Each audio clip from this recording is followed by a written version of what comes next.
Bonsoir à tout le monde. 21h03 en France, 19h03 à Abidjan, 19h GMT. On a un ancien direct avec pour invité Landry Agban. Pour ceux qui ne connaissent pas Landry Agban, c'est l'ancien manager de DJ Arafat. Il vit en France, à Toulouse précisément. Il y a des mois en arrière, il nous avait accordé une grosse interview où il faisait pas mal de révélations à propos de DJ Arafat. Une interview qui avait ému en tout cas les réseaux sociaux. Une interview qui avait été vue par des centaines, par plus de 200 000, 300, voire 1 million de personnes. En tout cas, une interview qui a été beaucoup relayée. Aujourd'hui, on retrouve Landry Agban comme invité pour ce direct live donc, sur notre page Facebook actupeople.net. Il est donc notre invité. Avec lui, nous allons parler de son nouveau business, de ses nouvelles activités. 4 ans après le décès de DJ Arafat, qu'est-ce qu'il devient? Le décès de DJ Arafat, autant pour moi. Qu'est-ce qu'il devient? Qu'est-ce qu'il fait? Et son nouveau business, ce sera quoi? Il va nous parler de tout ça tout à l'heure. Le temps pour nous de nous installer et de déjà dire bonsoir à tous les abonnés d'ActuPeople.net, ceux qui nous suivent et sur la chaîne YouTube et la page Facebook et tous ceux qui relaient en tout cas nos différentes vidéos, nos différents directs. Je voudrais vous dire merci pour la force que vous nous donnez. Bien avant, on s'intéresse rapidement comme ça, on va dire à l'agenda musical. Il y a François Kensi donc, qui vient de sortir le clip de son titre Chiwoju en feat avec Evidero. C'est un titre que vous pouvez voir, c'est un clip que vous pouvez voir sur YouTube. Un clip hyper intéressant, en tout cas coloré. Très très beau clip que je vous invite à voir. N'oubliez pas le concert de Soumbil, donc c'est le 14 octobre au Trianon à Paris. Vous savez que Aputu National qui annonce donc la sortie de son tout premier album sera lui aussi en concert le 6 janvier 2024 au Palais de la Culture à Trècheville. François Kensi lui sera donc en concert à l'acoustique le 8 octobre. On vous invite à aller le voir. Ramatoulaye sera en one-man show. Il y aura aussi Alain Guise qui sera en concert le 30 octobre. Et qui d'autre encore, voilà. Vous pouvez retrouver aussi Macaulay King en concert à Paris. Il y a Habib Kouaté, donc qui sera en concert à l'Institut français. Ça sera le 6 octobre 2023. C'est donc organisé par Wendy Co du grand frère donc Karim. On a vu un peu la toile bruissée avec les audios, comme on dit dans le jargon des blogueurs, les cassements de papo avec Jessie J.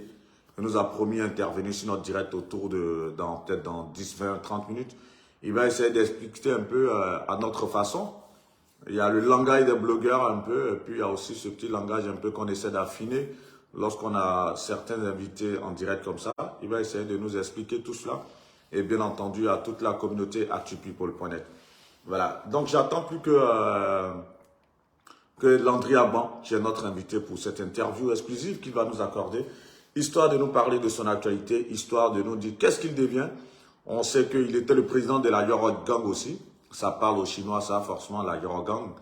C'était la fanbase de DJ Arafat aussi, c'était un peu, on va dire, la structure qui dirigeait ses activités, qui avait géré en son temps le maquis aussi, qu'il avait eu, je crois, à Yopougon, Selmer, monde arabe.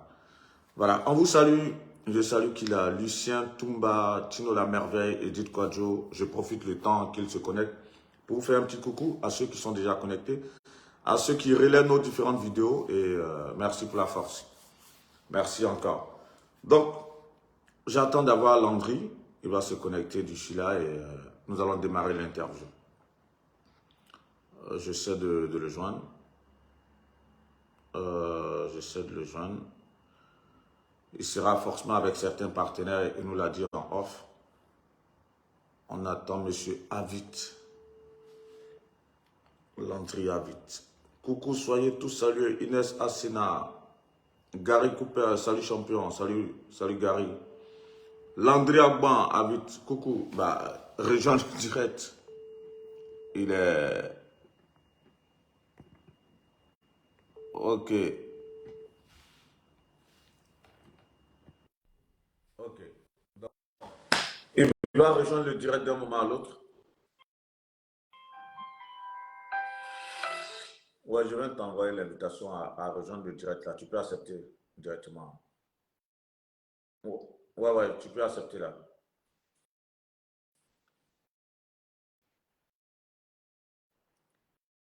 Apuchu National, Lumière, c'est son nouvel album. L'album sort, je vous donne quelques infos. Voilà, Landry est là. Notre invité est là, on va pas... Salut Landry, Salut Guillaume, comment vas-tu? ça va très bien, ça Ah, va, parfait. Attends, j'ai juste le temps d'ajuster un peu mon écran. d'accord. Parce que là, je vois qu'avec ton arrivée, voilà, ça m'avait coupé un peu. Mais bon, je pense que là, ça devrait le faire. Comment vas-tu? Tu m'as dit que tu ne te sentais pas bien. Qu'est-ce qui se passe? Il n'y a rien de grave, c'est le froid qui a commencé là. J'ai pris Ouais, un coup de j'imagine. froid. Ouais, c'est vrai. Le changement de climat. Ouais, j'ai pris juste un coup de froid et voilà. T'as pris un peu de Mais Doliprane? là, ouais, si j'ai pris de le prendre, ça va, ça commence à Ouais, aller c'est là. le médicament pour soulager rapidement. Ah, je te dis, Avec hein. un Doliprane, tu prends un bon thé chaud, je pense que ça devrait le faire. Ah ouais, Bah là, pour beaucoup de personnes, c'est vrai que tu es rare sur les réseaux sociaux. hmm, En plus, tes prises de parole dans les médias, que ce soit les médias traditionnels, que ce soit en télé ou encore même sur des plateformes, ouais, tes interviews sont rares. L'une des rares interviews que tu as pu accorder récemment, il y a, on va dire, 3-4 mois en arrière, c'était à atupeople.net. Aujourd'hui, tu d'accord. interviens là parce que tu as une actualité dont tu vas nous parler en exclusivité, ce sera tout à l'heure. Mais bien D'accord. avant, que devient Landry Arban? Landry a quitté un peu le showbiz, de concentrer sur ses propres affaires, apporter un peu ma contribution, ma connaissance euh, au pays. Donc, le showbiz et moi, c'est la distance en ce Ouais. moment. Donc, je suis beaucoup concentré sur mes projets. Voilà, Quand tu dis que c'est tu ce as que quitté je le fais. showbiz, ça c'est ma première question, forcément je répondis. C'est dû à quoi au fait?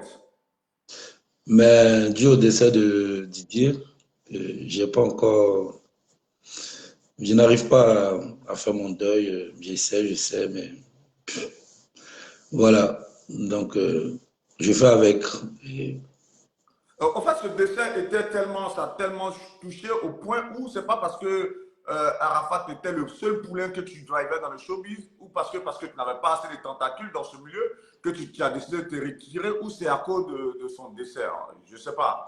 Est-ce qu'il n'y a pas non, d'autres raisons? c'est pas, c'est pas seulement à cause de son décès, mais j'ai appris beaucoup de choses aux côtés de Didier. Donc, comme le jargon dit, il n'y a pas de trahison en Chine. Il est parti, moi, je change de branche. Voilà, de temps en temps, je fais des petits pouces. Je pousse un peu des gars, des cousins qui m'appellent, des artistes que j'aide. Je leur donne des numéros, appelez ça, j'appelle derrière. Ça ne veut pas dire que j'aide pas. J'aide beaucoup d'hommes dans le milieu. Voilà, mais moi-même, venir soulever un artiste pour dire que c'est mon artiste, il faut retravailler encore pour le. Voilà, je ne pourrais plus. Là, je suis concentré sur mon activité. J'ai mon entreprise de bâtiment de rénovation en Côte d'Ivoire, avec groupe, voilà, qui fait les rénovations comme en France ici, parce qu'il n'y a pas de bonne finition en Côte d'Ivoire, tout et tout. J'ai des machines, tout ça pour faire de la peinture, l'enduit, tout ça, ça travaille. Voilà, donc je suis beaucoup concentré sur mes trucs en fait. Avant Voilà. de parler de tes activités, et c'est le but de cette interview, pour nous parler de ton actualité, forcément, Arafat reste le fil Ariane lorsqu'on parle de Landry Agban. Donc, on ne peut pas avoir un direct avec toi sans évoquer, on va dire, la mémoire de ce garçon qui aura en tout cas voilà, porté à bout de bras pendant quelques années le coupé décalé quelque part.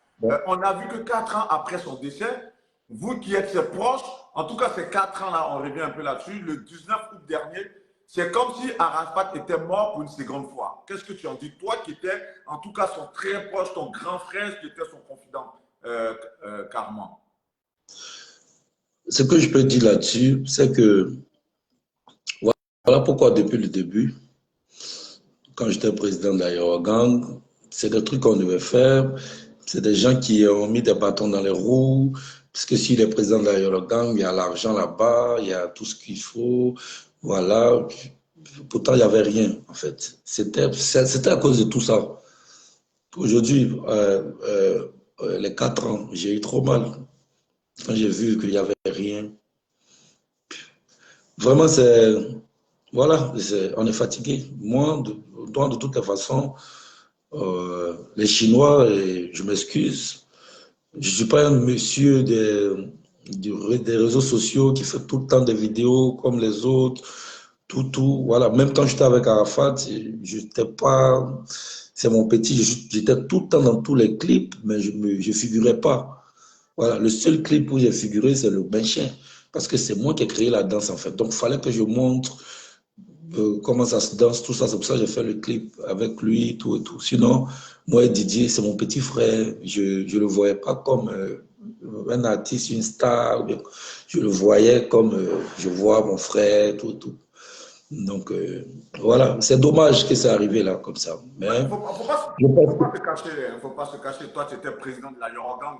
Et on sait que la Eurogang, quelque part, vous constitue aussi comme un label qui que voulait, on va dire, propulser et promouvoir les œuvres de Didier Arafat et pérenniser sa mémoire. En même temps, la Eurogang avait en face d'elle la fondation Didier Arafat qui est dirigée par sa grand-mère.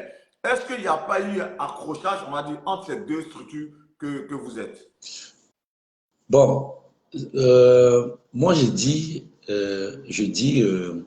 concernant la fondation d'Arafat, Arafat, la fondation, c'est la fondation, une fondation, c'est la personne en fait.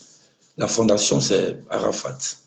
Voilà, donc je veux que la grand-mère et sa fille s'entendent pour pouvoir faire grandir la mémoire de Didier. Mais tant qu'il n'aura pas d'entente, ça sera toujours comme ça. Et nous, on ne peut rien faire. Moi, par contre, si ils s'entendent, Maman Tina, Mémé, mais franchement, je vais y mettre mon bras, mon doigt à la patte pour pouvoir pour qu'on travaille ensemble. Mais s'il n'y a pas d'entente, on ne peut rien faire. C'est pour ça que Donc, tout le monde est en réticent. gros, par rapport à ce que tu es en train de dire, pour toi, si Arafat est mort une seconde fois, c'est parce qu'il n'y a pas d'entente, ni du côté de sa mère, encore moins de sa grand-mère, et de vous qui étiez ses amis proches. C'est ça, en gros. C'est ça, il n'y a pas d'entente. Ce que Valentine veut, c'est pas ce que la grand-mère veut. Ce que Maman Tina Valentine veut, c'est pas ce que la grand-mère veut. Ce que la grand-mère veut, c'est pas ce que Valentine veut. Donc, voilà. Voilà. Un jour, on les voit ensemble à la télé. 2 jours après, ça part en clash. Voilà. Faut qu'ils s'entendent. C'est tout. Mais pourquoi, Et puis après, pourquoi on se bat tant sur la mémoire de Guy Arafat? Pour toi, je sais, non, pourquoi il y a tous ces combats? Pourquoi il y a tous ces palabres?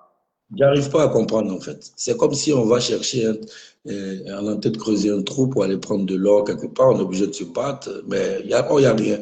C'est pour mémorer la mémoire du défunt d'Arafat, pour qu'on parle toujours de lui. Donc je sais pas pourquoi on se bat en fait. Je sais pas pourquoi il y a les histoires.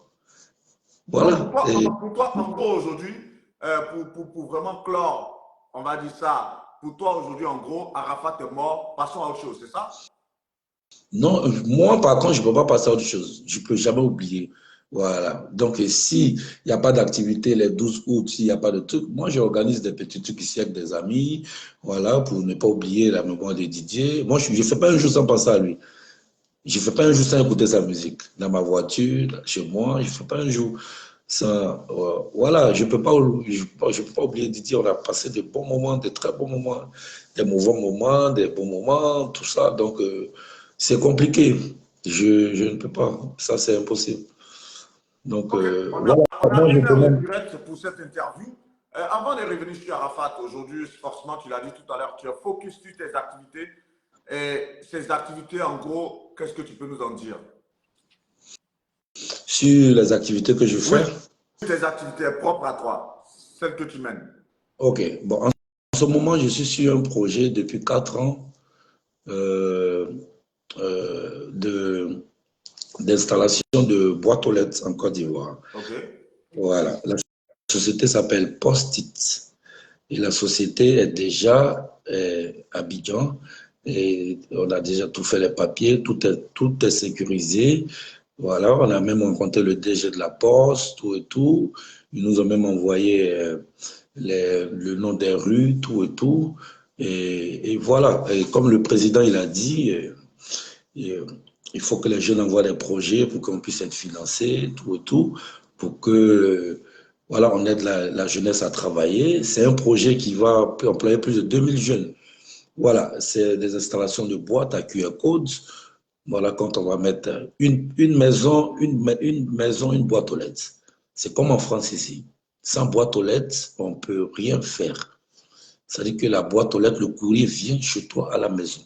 On va travailler en collaboration avec la Grande Poste de la Côte d'Ivoire. C'est-à-dire que les courriers vont échelonner à la Grande Poste et ça va venir à Post-it et nous, on fait la distribution.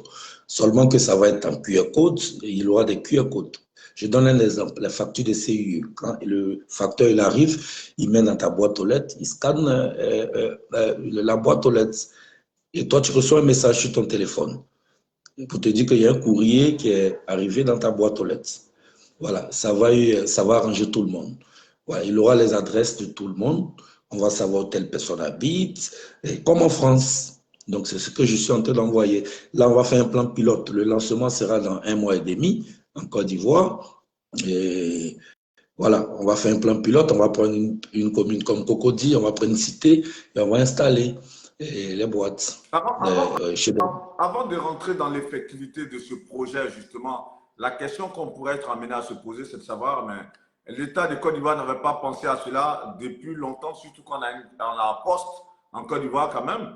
Euh, Pourquoi est-ce qu'aujourd'hui, c'est un opérateur privé qui vient avec une telle idée de mettre les boîtes aux lettres chez les gens en Côte d'Ivoire?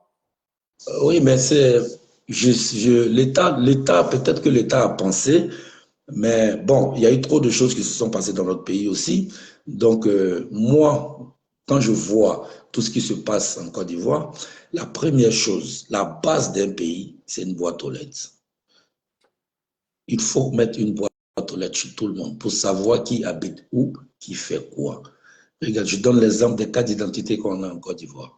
Les cartes d'identité, c'est le numéro 99 qu'on a nous tous en Côte d'Ivoire. Or, quand on va finir d'installer les boîtes aux lettres, mais on sera obligé de refaire les cartes d'identité avec le numéro des boîtes aux lettres qui seront sur les pièces d'identité. C'est-à-dire que quand le policier il est dans sa voiture, quand il tape le numéro de ta plaque, ton numéro de boîte aux lettres, il sort, on sait où tu habites. Et ça va donner du boulot à tout le monde. Je donne un exemple. Les marchés en Côte d'Ivoire. Les marchés, c'est tous les marchés. Voilà. Il faut que tout le monde soit un auto-entrepreneur, comme en France. Ici, en France, quand tu veux Non, vendre même du charbon, tu fais. on va s'intéresser à ton projet. Ton projet, il est ingénieux, c'est un projet vraiment super bien. On va voir l'effectivité. Tu as dit que c'est dans 1 mois et demi. On a Ouais, vu il y a 1 an, lorsque Jonathan Morrison arrivait en Côte d'Ivoire, oui, il avait parlé de son projet de 13 taxis. Au final, ce projet n'a pas pu voir le jour parce que, somme toute, il n'avait pas pris, on va dire, toutes les assurances possibles et avec l'État de Côte d'Ivoire et avec le ministère de tutelle. Il n'avait pas payé, on va dire, la somme qu'il fallait verser au ministère des Transports pour avoir une application comme il voulait le faire dans le domaine du transport. Est-ce que toi, oui. dans ton cas, puisque tu dis que ça fait 4 ans que tu travailles sur ce projet et c'est aujourd'hui que tu le rends public, est-ce que tu as pris vraiment, on va dire, est-ce que tu as eu toutes les informations, tu as mené toutes les démarches nécessaires, est-ce que tu es en phase avec l'État de Côte d'Ivoire pour ne pas qu'on reste dans un effet d'annonce et que tu vas te lancer dans quelque chose vraiment de sérieux? Oui, effectivement, on n'est pas, on est trois sur ce projet. Je suis l'initiateur du projet, mais par contre, on travaille en symbiose avec, je travaille avec des gens.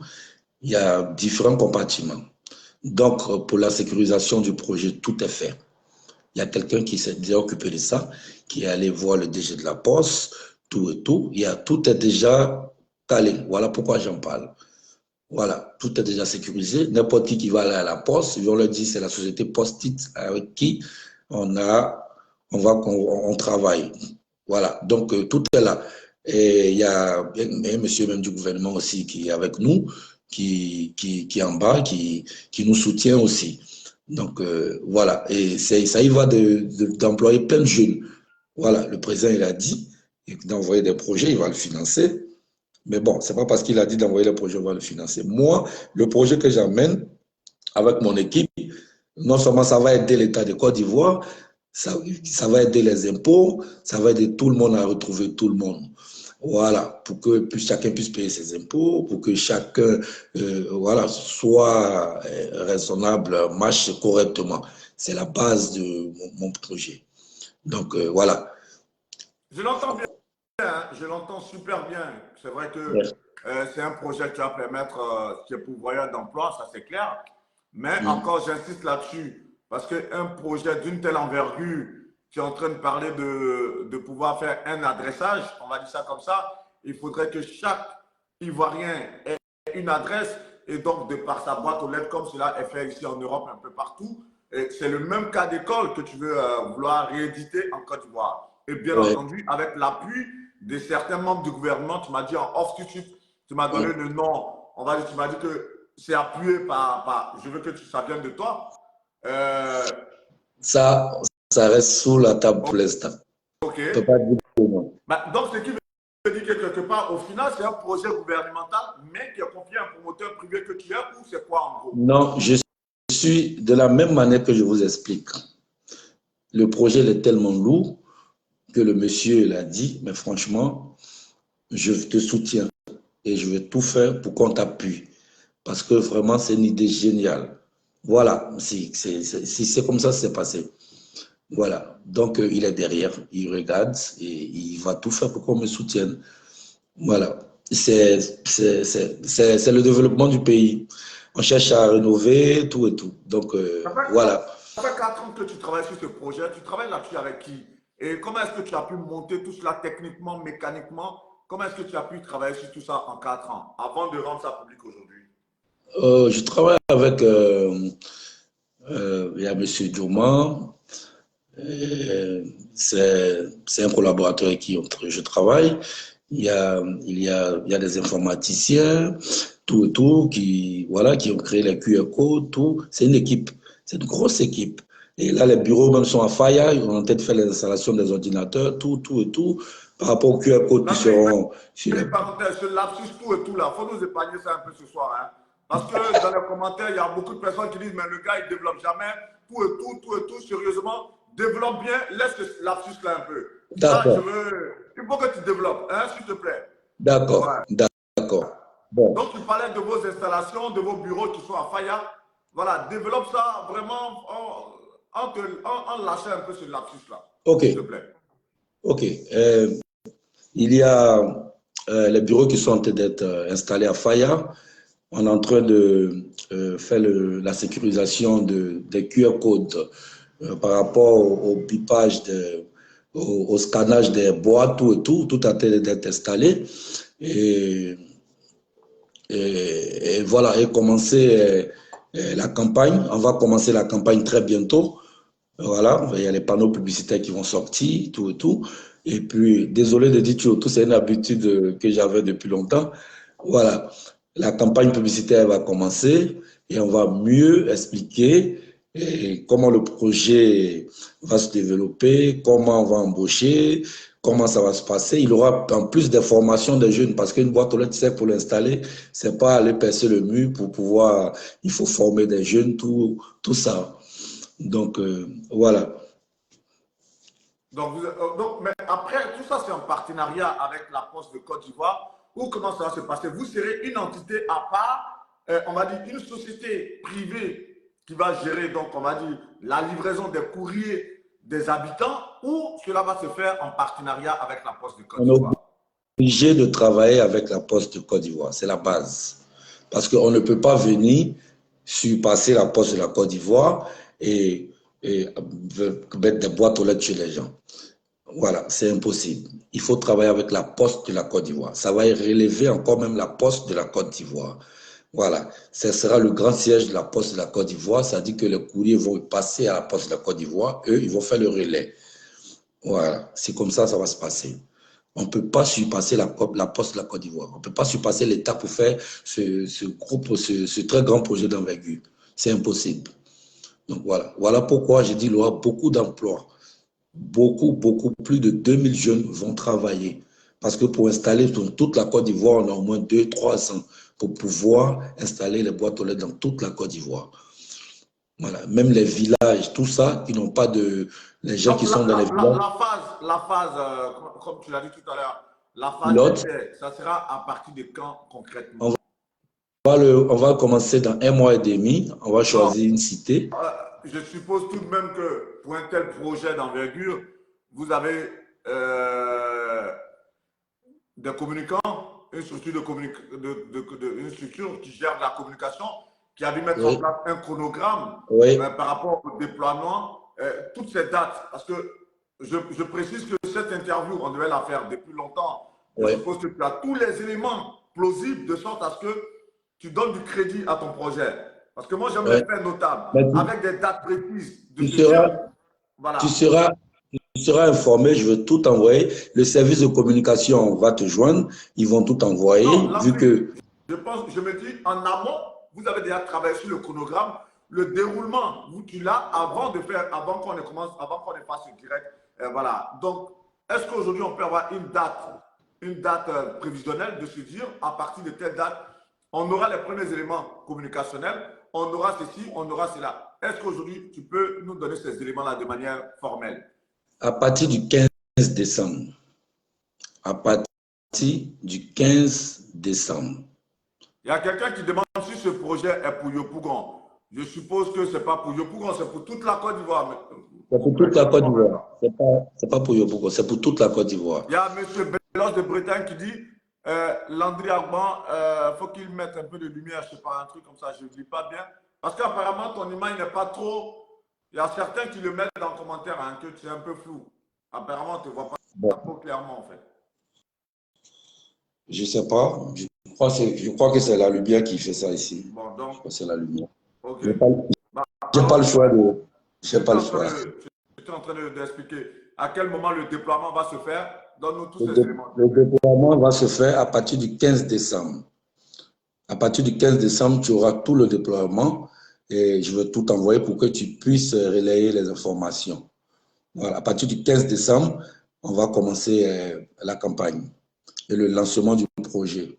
Voilà, appuyé par la RTI, tout ça, ils vont filmer tout et tout pour voir, pour que les gens comprennent. Pour le plan pilote, on va prendre une cité installée et puis bien expliquer sur les chaînes télé, tout ça. À partir du 15 décembre, on sera prêt. Mais là, on est déjà prêt, mais il faut commencer à se faire les installations informatiques, tout et tout. C'est pas facile voilà, pour pouvoir avoir le réseau pour toute la Côte d'Ivoire, en fait.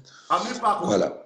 De cet entretien, justement, pour résumer rapidement, Landry Agban, donc, qui est ancien manager de Didier Arafat, qui était son frère, confident et ami, aujourd'hui est dans l'entrepreneuriat. Ça, c'est à mi-parcours. J'essaie de résumer. Tu as donc une société de bâtiments, c'est ça?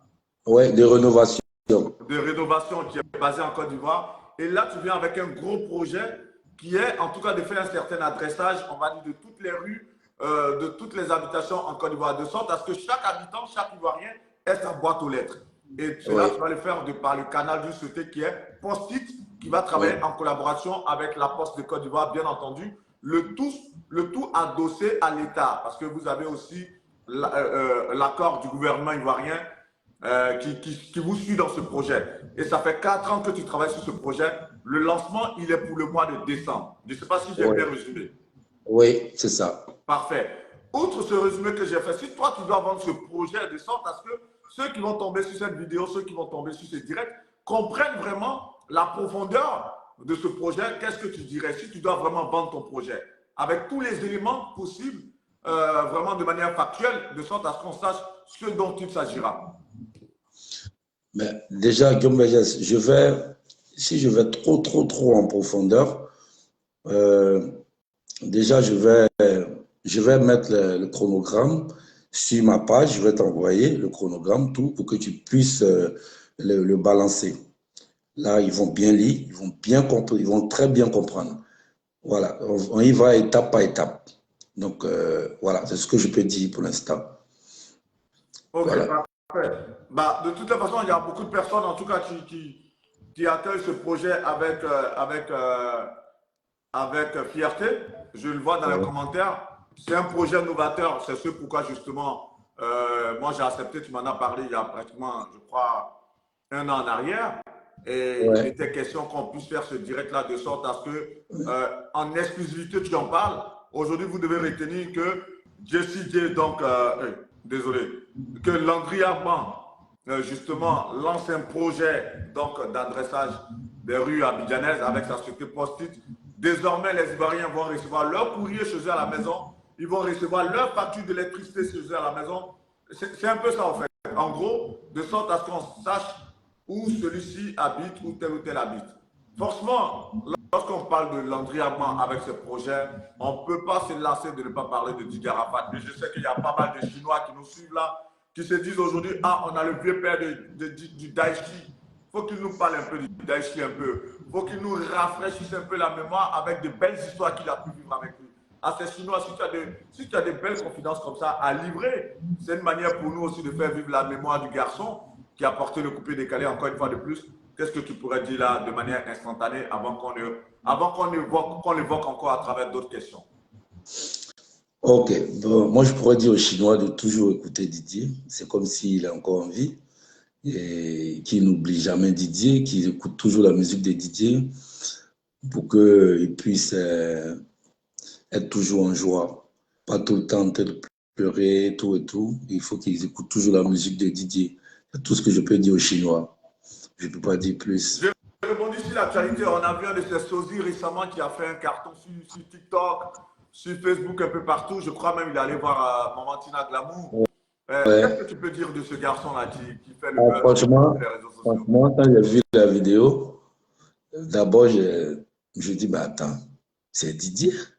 Et moi-même, ben, le gars, il ressemble trop à Didier. Les yeux, les doigts, tout ça. J'ai dit, mais attends, c'est hallucinant. Voilà. J'ai cherché à le contacter, tout, mais je n'ai pas pu avoir son numéro. J'ai appelé Yves Didier, tout.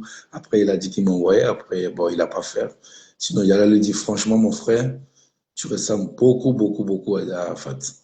Et moi, ça me fait plaisir. Justement, pour toi, un garçon comme ça qui rappelle autant Didier Arafat de par le faciès, de par la gestuelle, de par pas mal de mimiques, qu'est-ce que vous pourriez faire éventuellement pour lui, vous, au sein de la Yoruba, ou encore pour les proches de Didier Arafat? Qu'est-ce que vous pourriez faire pour lui? Est-ce qu'il a le flow? C'est ça le problème. S'il avait le flow, s'il avait, voilà, si c'était un artiste qui chantait, il savait chanter, on pouvait le façonner.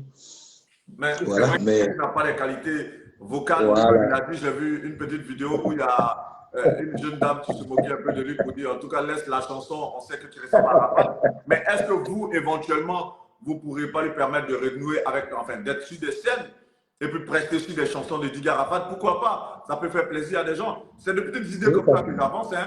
Mais pourquoi, au-delà du fait qu'il ne sache pas chanter, comment est-ce que tu comptes le promouvoir? Parce que quand on le voit, ça rappelle tout ce que Didier Arafat. Toi, personnellement, comment tu comptes le promouvoir? Bon, s'il y a des concerts, tout ça que ses collègues artistes du Coupé Décalé organisent, il peut faire un tour, il peut faire un tour. Voilà, les premières parties, il joue 2, 3 morceaux de Didier, mettre les danseurs de Didier autour de lui pour qu'il fasse une prestation, ça va être beau à voir. Voilà. Tu n'as pas encore pris attache avec lui. Et comme je l'ai dit tout à l'heure, c'est l'actualité, on a essayé de rebondir là-dessus. Mais moi, ce que j'attendais de toi, c'était justement quelques petites anecdotes par rapport à Didier Arafat. Tu nous as accordé une interview où tu as dit des choses assez émouvantes. Et comme je dis encore une fois, depuis cette interview a eu beaucoup de succès. Même pour annoncer le direct de ce soir, on l'a republié. Et dans cette interview, tu disais des choses assez fortes, des choses très très fortes. Arafat, aujourd'hui pour toi, forcément, chaque fois tu penses à lui au quotidien. Quand tu penses à lui, il t'évoque quoi tout de suite? Tout de suite quand tu penses à lui?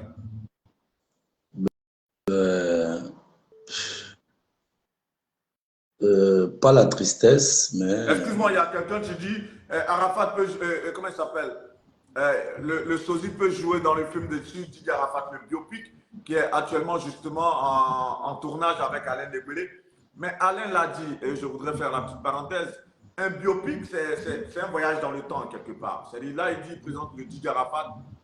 Tu vas justement parler, tu vas répondre à cette question par rapport à ce biopic que lance Alain Debélé. Justement, il a dit, il faut voir Arafat avant. Là, c'est Arafat avant la superstar.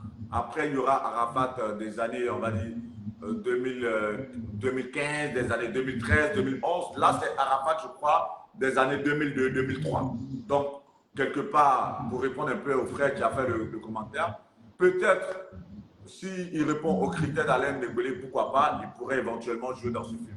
Justement, Landry, lorsque tu en as eu écho, lorsque tu as vu la bande-annonce avec votre fils Maël, qu'est-ce que cela t'a fait? Et est-ce que tu étais informé justement de ce projet?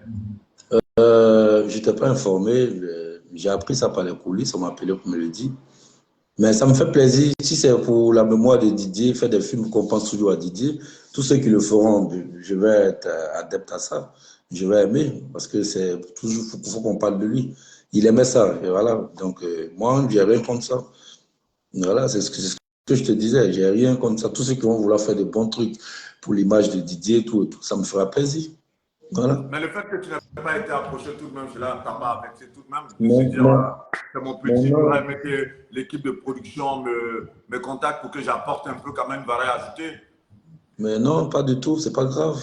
C'est pas grave. Si ils ont vu, s'ils voient qu'il y a des trucs qui manquent, qu'ils peuvent pas. Bon, si en tournant, si dans leur écrit ou quoi, s'il y a des trucs qui manquent, que je peux leur apporter quelque chose. Mais s'ils m'appellent, je vais leur expliquer. C'est tout. C'est pour le bienfait de la mémoire de Didier. Moi, j'ai pas de blocage pour ça, pour dire non, comme ils m'ont pas appelé, je dis pas ça. Non, tu me connais, Guillaume. Tu sais que voilà. J'ai rien contre personne. Moi, tout ce qui est bon pour Didier, j'y vais. Parfait. Avant de continuer, je voulais faire une petite parenthèse pour tous ceux qui nous suivent et qui, voilà, qui partagent, qui like, qui font des commentaires. Je voulais déjà vous dire merci. On avait annoncé une intervention probable de Jessie Gay parce qu'on a vu que aussi, en tant que blogueur, en ce moment, c'est un peu le monde des blogueurs, vous connaissez un peu. Hein. Il y a un gros buzz sur lui parce qu'il y a pas mal d'audios qui ont fuité, tant sur sa vie sentimentale que sur ses rapports avec Peter 007, avec, voilà, il y a pas mal d'audios.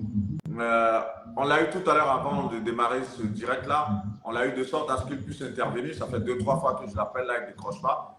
Et je pense éventuellement qu'il ne va pas se connecter sur le direct. Voilà, je voulais faire cette parenthèse pour que vous compreniez qu'on n'a pas annoncé ça de manière fortuite. Voilà. Comment tu as un grand cœur. Vraiment, tu as un grand cœur. Voilà, c'est ce que dit comment. Il y a quelqu'un qui dit qu'il a un grand cœur. Bref. Merci. Donc, si vous ne voyez pas Jesse J sur ce direct, ne pensez pas qu'on a fait un effet d'annonce. Il avait été contacté. Ça fait 2 fois que je l'appelle. Il ne décroche pas. Bon, il a pu avoir un empêchement. Hein. Mais le temps qu'on termine, on va finir peut-être dans 5 minutes.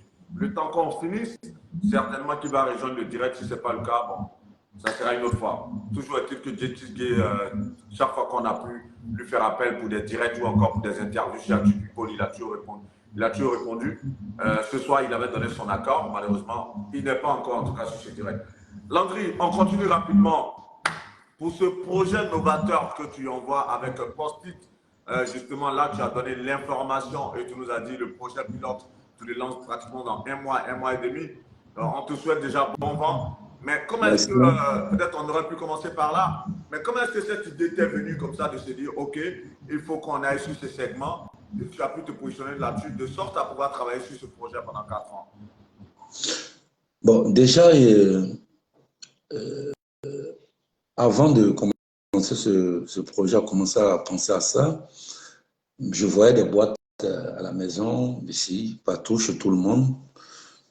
Un jour, je descends de la voiture. Tu es là, mais demande à rejoindre le direct. Tu sais comment ça fonctionne. Excuse-moi. Il a fait un commentaire pour dire désolé, je suis là. Mais demande à rejoindre le direct, s'il te plaît.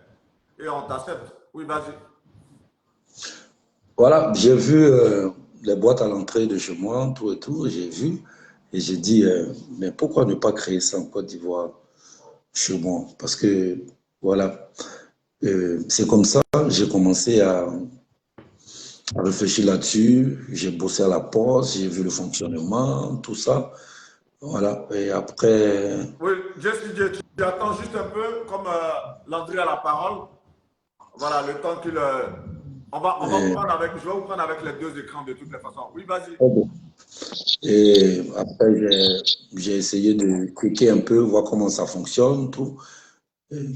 C'est comme ça que je commençais à écrire et je vous en parlais. Toi-même, je t'en parlais il y a très très longtemps, j'ai commencé à bosser là-dessus. Tout à fait. Et là, j'ai rencontré un grand frère là aussi qui avait la même idée, mais c'était pas à peu près pareil.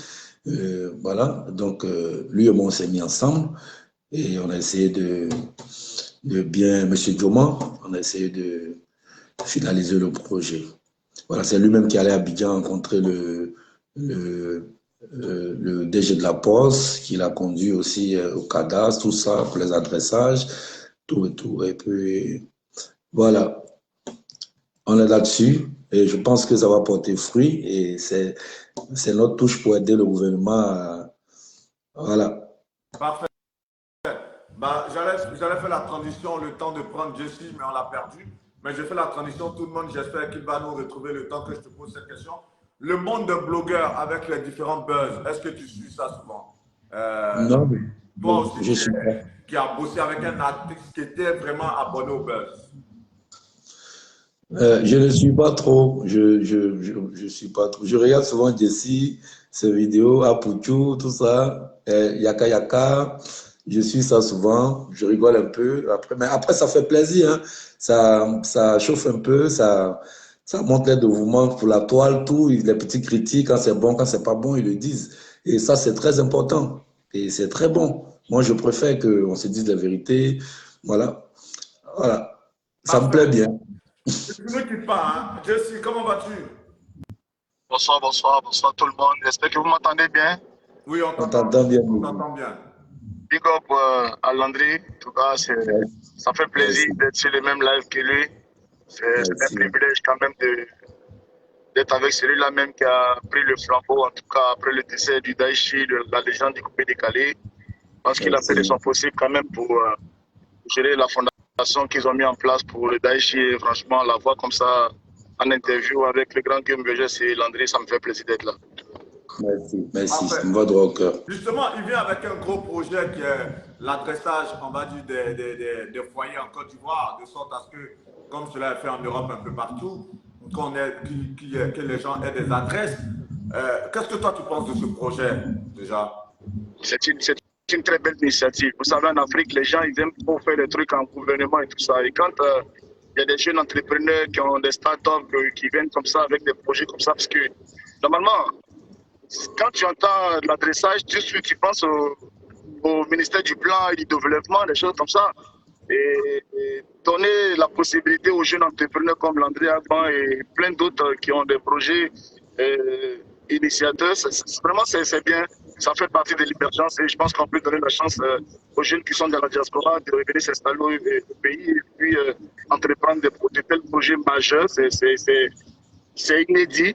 Voilà, mon cher, on se lève maintenant au backboard jusqu'on va à la poste pour aller faire courir. Maintenant, on met ça devant ta maison. Ah, dame là. Imaginez à côté dans les cours, il y a 6 maisons. Chacun a sa boîte postale devant comme ça là. Il se lève matin, son boubou, quand il sera à la poste. Et devant sa maison, il ouvre la clé, il prend sa poste. C'est joli à voir, c'est beau. Et il faut associer les acteurs. Vous voulez plus qu'on déclenche. Maintenant, quand il y a les projets comme ça, là, donnez aux blogueurs, on va faire publicité de ça. On va arrêter de se clasher, on va arrêter de se dire mondial.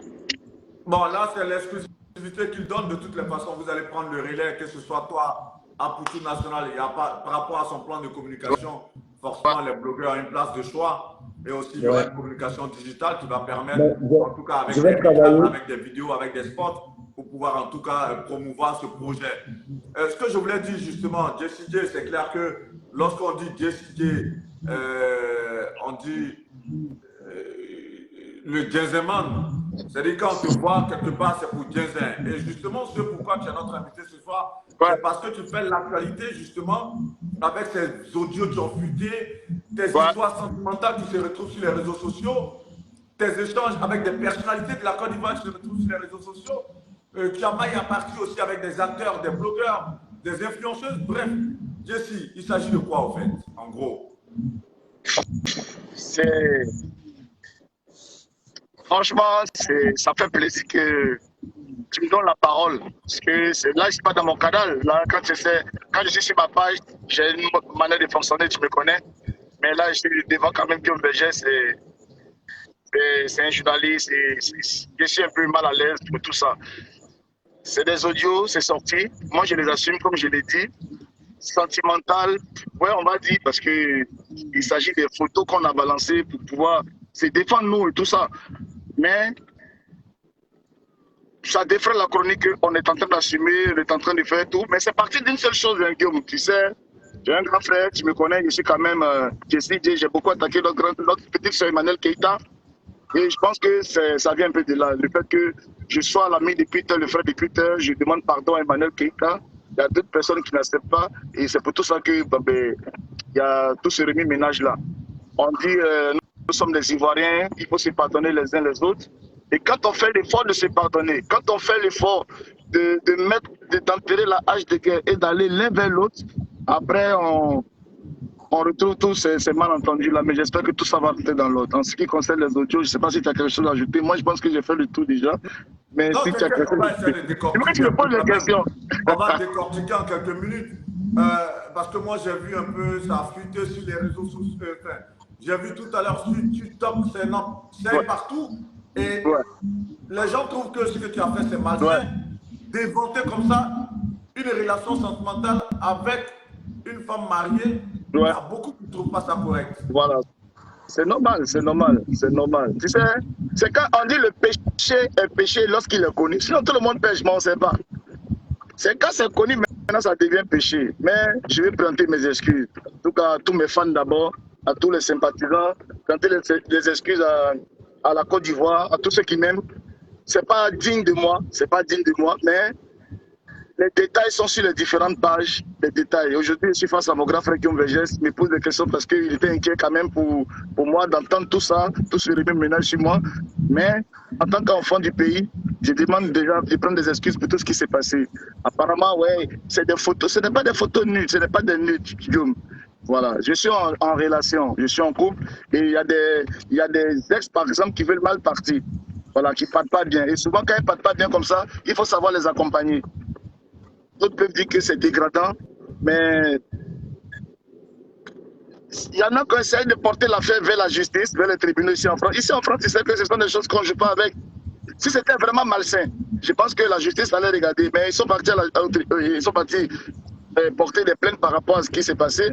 Et arrivé là-bas, les gens ont trouvé que ce sont des éléments qui sont insuffisants. Mais comme on est face à des détracteurs, ils vont mettre le mot, ceci a mis des nudes, ceci a mis des photos de nudes. Il n'y a pas de nudes, mon grand frère.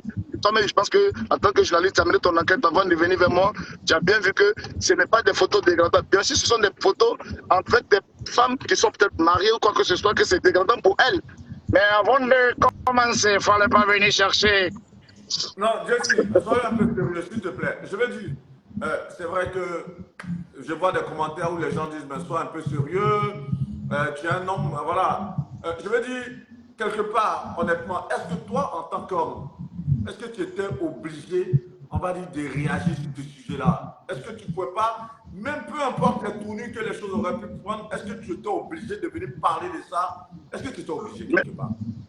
Oui, mon grand frère, c'est comme, voilà mon grand frère Landry Agban qui est là. Landry Agban, c'est le concepteur.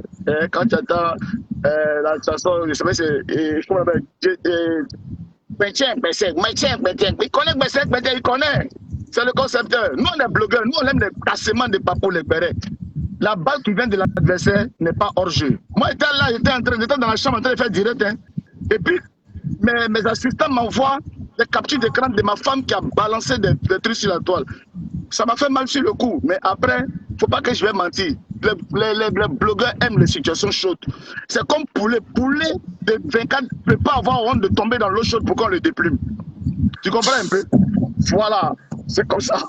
Je te dis, poulet ne peut pas avoir honte 1er janvier de tomber dans l'eau chaude pour qu'on le déplume. Excuse-moi, ce qui me plaît, c'est que chaque fois qu'on te pose ce genre de questions, tu assumes. Et ça, j'assume, c'est ça qui me plaît, mon vieux. C'est gâté sur moi, je n'ai pas pleuré. Non seulement j'assume, mais si j'étais un instituteur, si j'étais peut-être un député à l'Assemblée nationale, ça allait me choquer. Mais je suis un blogueur, je suis un casseur de papos. Et puis ça là, c'est le cassement des papos dans la main des blogueurs. Il va faire ça. Il va faire quelques nous pour donner aux gens, pour les donner.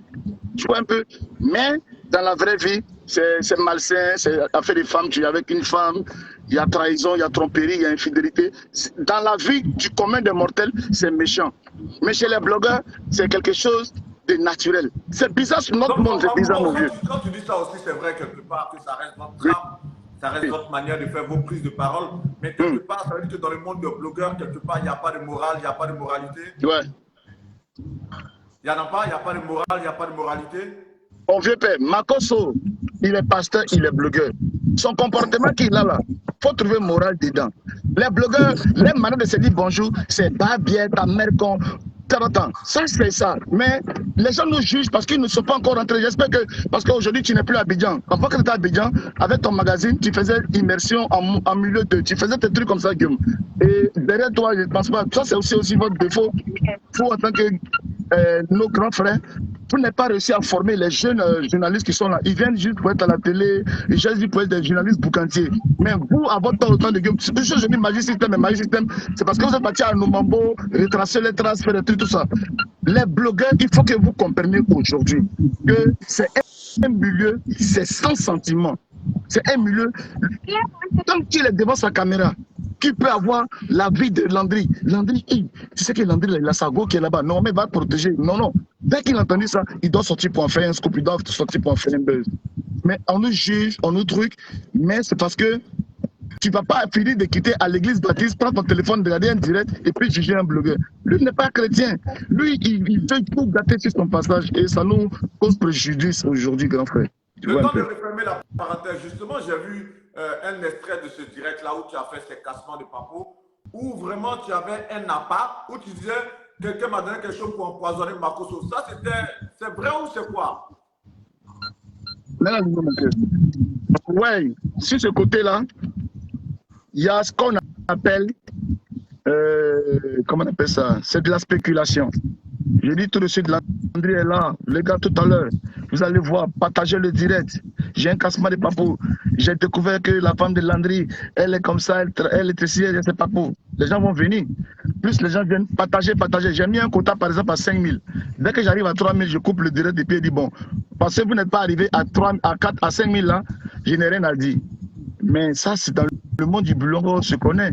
Mais c'est un peu ce qui s'est passé peut-être avec mon frère, si on parle de Lucie Peter, quand il disait « Je suis le gars de l'escadron de la mort ». Et attends, c'est de la gueulade. Les gens ont enlevé ce que nous faisons de façon virtuelle, ils l'ont traduit dans de façon naturelle. Parce qu'ils ne savent pas faire la part des choses. Si je te dis bah bien là, c'est parce que je veux essayer d'épater mes abonnés pour qu'ils viennent, pour qu'ils disent ouais, c'est un courageux. Mais si je dis Landry là, bah bien. Il va garder dans son cœur, mais quand il va me croiser dans le couloir, au moment où il veut serrer mon col, il attrape son pays Landry, pardon, faut me laisser, mon vieux, pardon, mon vieux. Est-ce qu'il y a caméra là pour savoir qui a demandé pardon? Tu vois un peu? Mais voilà. Vu que tu as parlé de lui, les dernières nouvelles de Peter 007, est-ce que tu as de ces nouvelles? Il va bien. Tu savais, il y a des audios, dans les audios qu'on parle où on m'entend, on dit non, j'aurais dit au président du GPS comme quoi, faut pas qu'il va sortir tout ça. Tu sais, les gens ne savent pas. Dans la vie, quand tu aimes quelqu'un, ce n'est pas dans la bouche, c'est naturel. Landry, il a aimé Arafat, il a vu les phrases qu'Arafat a fait la supporter. Parce qu'on allait en parler. Est-ce que vraiment tu as pu avoir le président de GPS, le président Guillaume Soro, avec qui tu as échangé et tu lui as dit il ne faut pas que Peter 00 sorte de prison parce que s'il vient, il va le trahir. Est-ce que tu l'as eu vraiment au téléphone? Est-ce que vous avez eu cette conversation? Guillaume, je t'explique que Peter 007 est arrêté. Il est membre d'un parti politique connu. Il est arrêté. Il y a des personnes qui cherchent à s'enquérir de ces nouvelles, savoir qu'est-ce qu'il est et tout ça. On reçoit des appels, que ce soit des activistes, que ce soit des connaissances, que ce soit de tout le monde, que ce soit des responsables du parti. Je vous le dis, je suis blogueur, c'est vrai, mais c'est de l'autorité publique. Je suis blogueur, membre du GPS, parti proche du président Guillaume Soro. Peter aussi est du GPS, n'est-ce pas? Naturellement que des personnes proches du président m'appellent. Parce que jusqu'à preuve du contraire, cet audio, les gens n'ont pas identifié la personne avec laquelle je parle. Les gens assimilent, donnent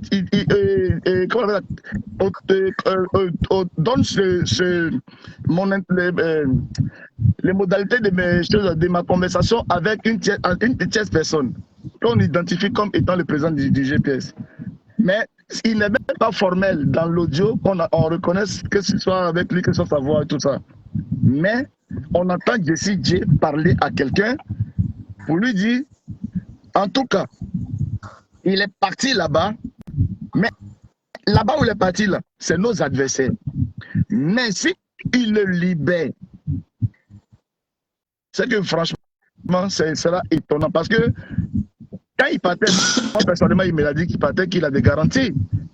Mais pourquoi on l'arrête? On l'arrête parce qu'en ce moment-là, ils ont peut-être des trucs, on l'arrête. Normalement, il devait partir faire une émission le mercredi, le vendredi, il rentre en France. On l'arrête. N'est-ce pas? L'émission, c'était quand? Le lundi. Le lundi, Mais il fait l'émission. il y a certaines personnes qui font des commentaires pour dire, on dit dans ce truc, tu dis que c'est vraiment la voix du président Guillaume Soro. Il y en a qui confirment pour dire c'est vrai. Oui, que toi-même, tu l'as confirmé que c'est la voix du président Guillaume Soro. Dans l'audio là même.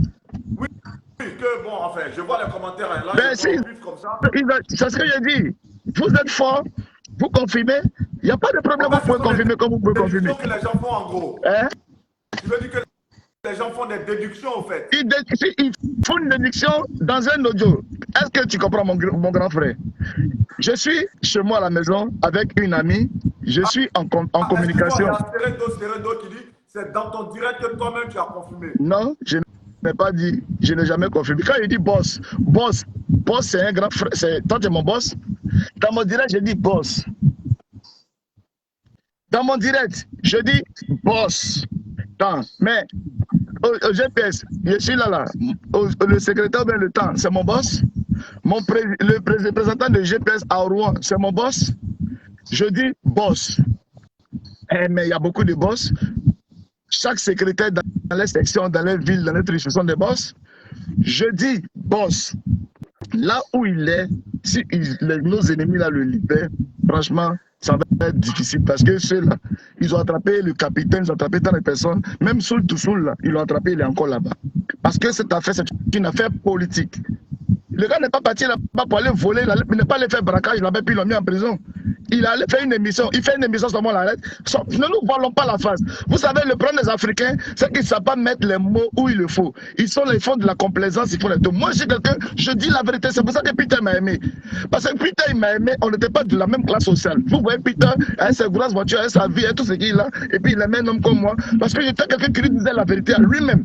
Donc là, ça c'est pas bon. C'est pour ça qu'il était proche de moi. Parce que moi, je suis quelqu'un, je n'ai pas ma langue dans la poche.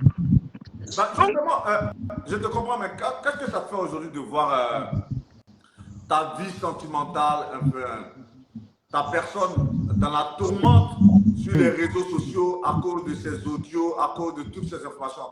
Qu'est-ce que ça te fait aujourd'hui, toi? Comment tu vis cela? Franchement, franchement, pour te dire, frère, moi, je suis habitué à ça. Voilà. Je suis aguerri à ça. Je suis un blogueur. Je sais que nous, notre milieu, c'est un milieu cruel. C'est un milieu cruel. La seule chose qui me fait plaisir et qui me permet de résister, c'est que c'est le mental de ma compagne, de celle qui partage ma vie. Et puis, vous voyez, elle est en fin de grossesse et tout ça. Elle le vit. Et chaque fois que je la regarde, que je vois qu'elle tient, qu'elle est debout. Et moi, ça me permet d'être debout. Ceux qui sont en train de parler que Jessie, tu as le trait, tu as trahi ton frère et tout ça, je pense qu'il y a des personnes qui ne savent pas, ils ne comprennent pas le sens de ce qu'on appelle le sens de la responsabilité quand on est face à une situation. Quand on est face à une situation, là, on prend des mesures nécessaires pour aller face à la situation.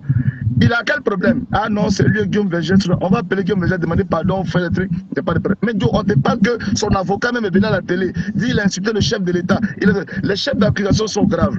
On n'est pas. Donc ceux qui sont aujourd'hui en train de parler qu'il a trahi Peter là, je ne les ai pas encore vus faire des marches devant le palais de la justice. Je ne les ai pas encore vus faire des marches devant la MACA. À crier. Si vous aimez Peter vraiment, que vous êtes à Abidjan, mettez les t-shirts, libérez Peter, allez marcher. Mais nous, on prie Dieu et on continue de demander pardon, on continue de nous implorer. On n'a pas la force de le faire. Quand je le disais, c'était au moment où on l'arrêtait, c'était le 29 novembre là-bas. On va aller bientôt dans 1 an. Donc tu comprends que j'étais dans mes inquiétudes que les gens l'ont vraiment arrêté, qu'il n'y a pas d'acquaintance, il ne nous a pas trahis parce qu'il est encore là-bas. Il nous avait trahi. On a dit quoi? Non, c'est Fabrice Saognon qui va l'utiliser pour faire sa campagne de la mairie du plateau. Bon, l'élection est finie. Il n'est pas sorti, il n'a pas porté le tricot de Fabrice Saognon pour faire campagne. Donc vous comprenez quelque chose. Ne nous voilons pas la face et regardons la réalité. C'est vrai, il aurait pu passer par les canaux du ministre de la Réconciliation pour passer. Maintenant, si le ministre de la Réconciliation, si ses services ne multiplient pas la communication pour que certains opposants ne savent pas qu'il faut passer par lui pour pouvoir aller en Côte d'Ivoire, c'est eux le problème. Ah, Gagui Seli est rentré, Serge Kassi est rentré. ils sont passés par moi. Mais mon jeune frère Peter 007 est rentré, n'est pas passé par moi. Mais comme c'est une figure aussi, c'est un personnage public. C'est aussi enfant des gens, c'est aussi enfant de la Côte d'Ivoire. Moi, le ministre, puisque c'est mon département, je peux aller lui rendre visite en prison et puis essayer de voir les modalités de sa libération. Pour la paix, pour la réconciliation, on peut aussi le faire. Mais Jay, excuse-moi, toi-même tu l'as dit, tu dis le dossier de Peter, c'est un dossier très complexe. Et tu sais qu'un ministre ne peut pas agir de son propre chef. Il y a le chef du gouvernement, il y a le président de la République, il y a pas mal de procédures. Tu penses que le ministre de la Réconciliation nationale pourrait se lever comme ça, à tout écho, et aller voir Peter parce qu'au nom d'une certaine réconciliation, toi tu penses ça sérieusement? Ce que je suis en train de dire, les activités de Peter sont purement virtuelles. Peter est cyberactiviste reconnu ivoirien, membre de l'opposition. Nous sommes aussi dans une phase de réconciliation nationale. C'est pour ça que le chef de l'État, dans sa volonté de réconcilier les fils et les filles du pays, a nommé spécialement ce poste-là. Sinon, ce poste-là, c'est un département. Pourquoi? C'est un département pour réconcilier. On réconcilie qui? Les gens qui sont en palabre. Peter est un adversaire. Donc, si effectivement, dans la volonté du chef de l'État et dans sa sincérité de réconcilier les Ivoiriens, voici un exemple. Peter est un civil, il vit en France, il ne vit pas en Côte d'Ivoire, il est aussi, il est cyberactiviste, membre d'un parti politique déclaré, reconnu, qui fait ses activités en Côte d'Ivoire qu'on appelle le GPS. Alors, c'est une main tendue en tant que père. C'est notre papa, c'est le président de la République, c'est le chef de l'État, c'est notre papa. Nous sommes que des opposants qui critiquons les actions du gouvernement. Mais ça ne veut pas dire que nous n'aimons pas le papa. Nous voulons simplement que, voilà, être reconnus à notre juste valeur, dire seulement que, voilà, aussi, papa, c'est de la politique. Voilà. Ce qu'il a dit, comme tu le dis, dans la mission du ministre de la Réconciliation nationale, c'est possible. Blé Goudé a une condamnation sur lui. Mais Blé Goudé, dans la volonté de choses, comment on appelle ça, dans la volonté du chef de l'État de faire la réconciliation nationale, le ministre de la Réconciliation a permis à ce que Blé Goudé, malgré la décision de justice, a outrepassé un tant soit peu par la volonté du chef de l'État, parce que c'est le chef de l'État que le chef de la magistrature suprême, c'est lui qui peut donner son accord. C'est pour ça qu'il a mis le ministre. Donc c'est pour dire que le ministre a caution par la volonté du chef de l'État. Peter est un personnage public et Peter aussi... Ce sera la dernière question parce qu'on va conclure dans 4 minutes. Vu sous cet angle, vu que toi tu es proche du président Guillaume Soro, tu es en train de dire par là, avec cette analyse, qu'il y a du 2 poids 2 mesures par rapport à ceux qui seraient proches du président Guillaume Soro, qui ont un certain traitement, et ceux qui seraient d'un autre camp ont un certain traitement. C'est ce que tu veux dire par là, quelque part? Le GPS est un parti politique civil. Civil, je le dis. Le COGEP est un parti politique civil. Nous avons nos activités. Proche du président Guillaume Soro, je dis non, je ne suis pas dans son équipe, je ne suis pas, voilà, mais je suis militant GPS, ok? Donc, ce que je veux dire par là, si tu me répètes encore la question par rapport aux 2 poids 2 mesures, ça a tout son sens, ça a tout son sens. Voilà. Ceux qui étaient opposants directs, c'est ceux qui sont aujourd'hui. Le président Gbagbo, c'était l'opposant direct du président Alassane Ouattara, c'est pas Guillaume Soro. Le président, les adversaires, c'est Blé Goudé, c'est le président Laurent Gbagbo qui jouissent aujourd'hui de la liberté en Côte d'Ivoire malgré des mandats d'arrêt, malgré des condamnations de justice de 20 ans sur eux. Mais par la volonté du chef de l'État. Et en même temps, parce que le chef de l'État souhaite la réconciliation pour les fils et les filles de ce pays-là, ils sont en Côte d'Ivoire. Mais Guillaume Soro est dehors. Pourtant, Guillaume Soro est civil. Faisons la nuance. On peut brandir sur toi les histoires de Poutine, c'est purement politique. Mais il n'en est rien. On veut faire de la paix, on veut faire de la réconciliation. Il faut la faire pour tout le monde. Et chacun de nous va donner du sien. Chacun de nous va mettre de la volonté. Et je le répète et je le dis, c'est possible. Et je peux profiter par ton canal pour interpeller les responsables du ministère de la Réconciliation nationale de se pencher sur la question d'un cyberactiviste, membre de l'opposition, qui croupit en prison à cause de ses opinions politiques. Il n'y a rien. Il n'y a rien. C'est juste à cause de ses opinions politiques. Blé Goudé est dehors, mais il n'a pas la même politique que les membres du gouvernement actuel. Laurent Gbagbo est aujourd'hui en Côte d'Ivoire. Il est en liberté, mais il n'a pas la même opinion. Mais il y a aussi des personnes qui n'ont aussi pas la même opinion que le chef de l'État, son Excellence Alassane Ouattara, mais qui sont en prison et que je demande vraiment au ministre de la Réconciliation de prendre son bâton de pèlerin et de faire réellement son travail. C'est tout ce qu'on demande pour la paix. La paix, quand on dit souvent la paix, ce n'est pas parce que quand vous n'allez pas le faire, on va prendre les armes pour venir. Mais aussi donner la joie aussi aux gens pour dire, c'est notre pays aussi, on a notre place là-bas et on a aussi besoin de venir travailler aussi pour les bien-être. Le gouvernement seul ne peut pas tout faire. Voici aujourd'hui Landry qui est là, qui est un jeune entrepreneur qui va apporter son aide. Si merci les jeunes entrepreneurs... S'il te plaît, oui. En tout cas, je voulais te dire merci. En tout cas, merci. Tu as toujours gardé ton verbe de blogueur et Oui. c'est avec ce verbe que tu interviens chaque fois qu'on a eu à t'inviter. Moi, je voulais te dire merci, que tu as une réception. Et j'ai vu tout à l'heure, en tout cas sur TikTok, avant de commencer ce direct, j'ai vu le buzz que tu faisais, quelques extraits de tes directs où on parlait de ces audios, de pas mal de choses. On a voulu que tu puisses intervenir et tu l'as fait. Merci. En tout cas, à ta façon. Moi, je voulais te dire merci. Ce qu'on va retenir, c'est que ces audios qui mettent à l'index ta vie sentimentale, tes relations sentimentales ou encore le fait qu'on te dise que tu as trahi Peter, tu les assumes. C'est surtout ça.